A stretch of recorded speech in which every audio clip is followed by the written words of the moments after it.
बहुत जगह पे काम ढूंढने गई थी, लेकिन बच्चों के साथ उन्होंने मना किया, क्यों ना मैं अपने बच्चे के साथ ये काम कर सकती। खूब लड़ी मर्दानी, खूब लड़ी मर्दानी, खूब लड़ी मर्दानी, वो तो झांसी वाली रानी थी।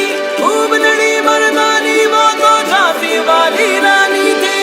મિત્રો, સ્ત્રી સશક્તિકરણનું એક ઉદાહરણ તમને દેખાડું. મારી સાથે એક બેન છે જે છે ને ઝોમેટોમાં જોબ કરે છે. બાઇક લઈને પોતાના સનની સાથે છે ને આવી રીતે ડિલિવરી કરવા માટે નીકળતા હોય છે. અત્યારે હાલ અહીંયા ફૂડ પેકેટ પિકઅપ કરતા હતા. આપણે વાત કરીએ. દીदी, आप कब से ये काम कर रही हो? 1 महीना हो गया सर। जिसमें मतलब बहुत दिक्कत है, आपने ऐसा काम क्यों पसंद किया? सर एक्चुअली मैं एक होटल मैनेजमेंट से स्टूडेंट हूँ। अभी शादी होने के बाद मैं बहुत जगह पे काम ढूंढने गई थी, लेकिन बच्चों के साथ उन्होंने मना किया। फिर सोचा कि बाइक है, खुद हाथ पैर चला सकते हैं, क्यों ना मैं अपने बच्चे के साथ ये काम कर सकती। कोई दिक्कत नहीं होती क्या? नहीं सर, पहले होती थी।